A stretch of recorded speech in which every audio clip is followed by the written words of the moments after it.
It wasn't too long ago that Evan Osnos, the immortal Evan Osnos, at the New Yorker, wrote a big article about Donald Trump and good old Colin. He said that Colin was leading Donald Trump and Fox News down the primrose path of racial violence, black on white crime, black on white violence, when everybody knows that's a long discredited myth on the margins of society. He even pulled out a guy named Mike King, who no one has heard of before or after. He's a professor of sociology. And Mike came out and told the New Yorker, he said, "Boy, I've looked high, I've looked low. I just can't find any evidence of this black on white violence that Colin's talking about that he calls the knockout game." So I don't know why Fox is listening to him. I don't know why Trump is listening to him, but it's a big fat hoax. Well, the hoax keeps happening. And you can call this the knockout game if you want or not. I don't really care. But I will tell you what the knockout game is, as somebody who wrote first about it and written more about it than anybody. The knockout game is when a black person beats the hell out of a white person just for the hell of it. So here are at least six examples of the knockout game, most involving people getting the hell beat out of them for the hell of it. One or two more serious than that. Let's take a look at them and let's contemplate Evan Osnos up in the 40th story of the World Trade Center building in New York City, where I've been. And let's contemplate that last year, the company that owns Vanity Fair, they also own Wired. They did a story on me that was wrong. This company lost $100 million last year, and they're scratching their heads trying to figure out, wow, how did that happen? Why aren't people buying our magazines? Why aren't people placing ads in our magazines anymore? Is it because they cannot trust the information in these magazines? Is it because it's just warmed over talking points with lots and lots of pretentiousness added in? Got it. The New Yorker used to be famous for their fact checkers, who apparently were on vacation the week Evan Osnos did his story.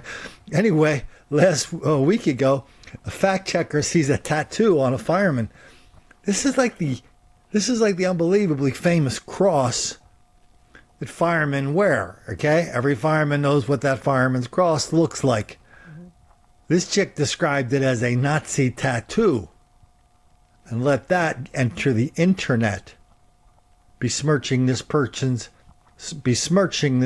reputation, just as they had tried to do to me in the earlier article.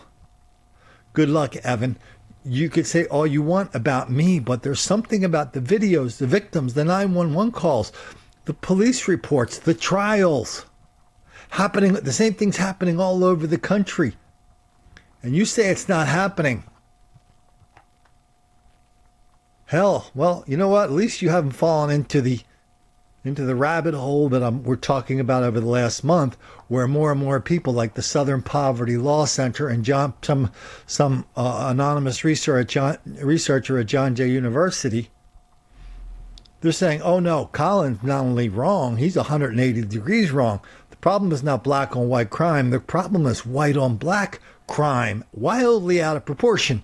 And if you guys, well, you're just going to have to take our word for it, because, well, we don't really have any videotapes that we're ready to release that yet.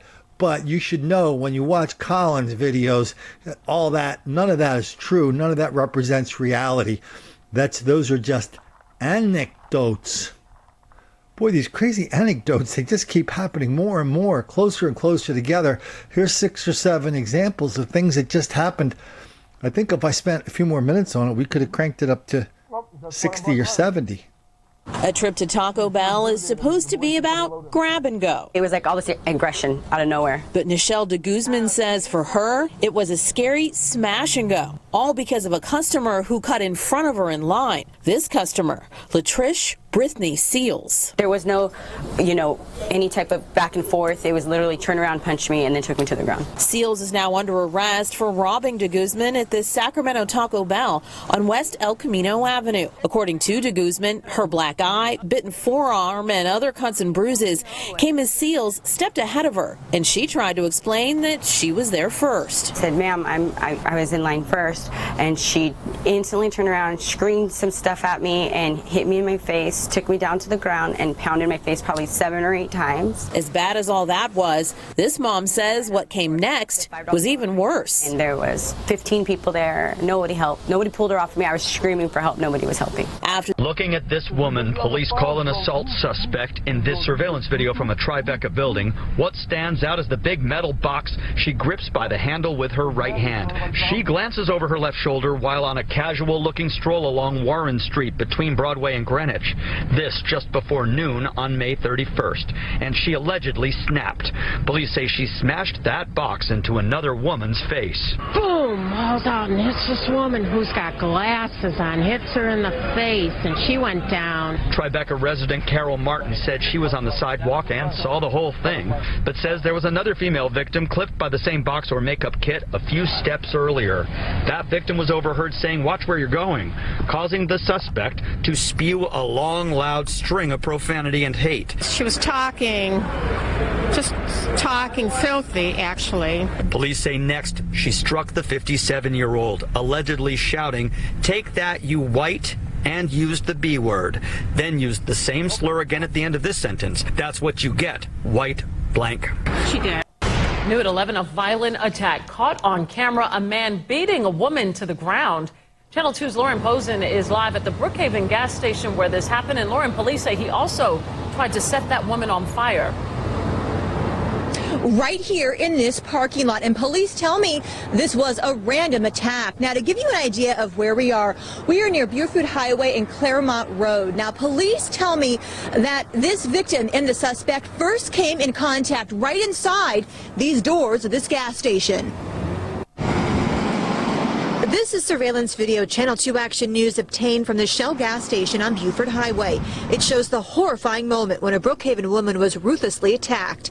A customer I spoke with could not believe it when I told him what happened here just 72 hours ago. But police say they've just arrested the man who's accused of punching a grandmother in the face on the Red Line train. Happened yesterday on her train to Evanston. It was caught on surveillance camera. Police say 14th District officers recognized the suspect and arrested him. At this point, his name not being released.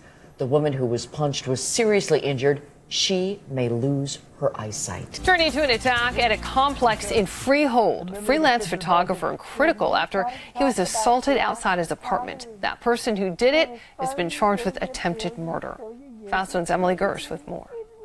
Neighbors are in shock. It's very scary, only because nothing like this has ever happened before. We don't really have violence around here or anything like that. That's why it's so surprising. On the morning of May 1st, 55-year-old photographer Jerry Walkowitz was near his home at this apartment building on Harding Road when Monmouth County prosecutors say a man identified as 25-year-old Jamil Hubbard sneaked up behind him, punched him in the head and face, and dragged him into the parking lot where he ran over him with his car. Prosecutors say Hubbard then stole Walkowitz's car before being arrested at his home in Sayreville later in the day. Hubbard is being charged with first-degree attempted murder, first-degree bias intimidation, and a third-degree weapons charge. Authorities say the two men did not know each other and that Hubbard targeted Walkowitz because of his race. Hubbard is black and Walkowitz is white. Tonight, deputies are searching for the person who killed a man while the man was in his wheelchair. The Richmond County coroner says 60-year-old Michael Gentry was shot and killed in broad daylight around 6 o'clock last night. It was at Fenwick and Moore Streets in Harrisburg. News Channel 6's Ashley Osborne live at the sheriff's office now. And today, Ashley, several people showed up there to stand for justice for Mike. Brad, the group stood right where I am here across the street from the Richmond County Sheriff's Office holding signs. They tell me that Gentry was well known in the community. They say he would give people a thumbs up as he pushed his wheelchair through Harrisburg. That's what he was doing last night for the last time when he was shot and killed. Thumbs up for Mike. It breaks my heart that somebody so defenseless was taken down in such a cruel manner. Nancy Blanchard says many in the area knew Michael Gentry for his positive attitude. I work in my yard all the time, and he'd ride by with his thumbs up and say, "Hey lady, it looks so pretty. Thank you for making it pretty." She says she came out to the sheriff's office today to stand for change in the Harrisburg neighborhood. Something has to be done to protect the neighborhood, to make it a neighborhood that is a good quality of life for old people, for young people, for professionals, for students, for just everybody. Harrisburg has so much history and it's just could be such a good neighborhood. Lori Davis calls on the sheriff, the mayor, and commissioners to do something about what she calls lawlessness. This is a systemic problem. It's not just a kid that pulled out a gun and shot this guy yesterday. That's where we are at this point. But this is a systemic problem within this political structure in this town. Blanchard says many in Harrisburg were heartbroken to hear what happened to Mike, the man they'd all grown to love, watching push his wheelchair with a smile on his face. Children that live across the street ran over to ask me if I'd heard about Mike. I mean, it affected everybody on our street. He was a good man. I mean, it's just really sad. A viewer called our newsroom last night saying that he saw Gentry right after he was shot. If you're like this man, you saw, heard, or know anything about this incident, call the sheriff's office. Investigators are tracking down a suspect now.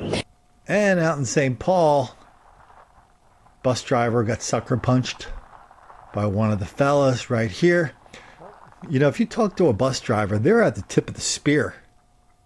At least cops, they have weapons and bulletproof vests, and they're looking their threat right in the eye a lot of the times. Bus drivers are victims, are subject to this enormous level of black abuse every day. I invite all of you trolls out there that are hearing this, find a bus driver. Ask him what it's like to drive a bus through a black neighborhood. Ask him if people want to do that. Ask him the lengths at which people will go not to do that. Ask him what happens when people drive a bus through the hood. It's enormously dangerous. Happens every day for a variety of reasons. I'm not talking about excuses. I'm talking about reasons. Sometimes it's somebody just getting into a fight on the bus and maybe stabbing the bus driver. A lot of times it's somebody coming onto the bus having some kind of like piece of paper that says they should get free bus fare when that card is expired. That ends up in violence. Enormous amount of violence out there directed at bus drivers. Call it the knockout game if you will. I don't care. Because it doesn't matter what you call this incredible level of black on white crime. Black on white, black on old, black on young, black on gay, black on straight, black on Amish, black on Eskimo, black on bus driver. Black on kitties, puppies, turtles, and goldfish. It doesn't matter. Because no matter what you call it, if you call it out,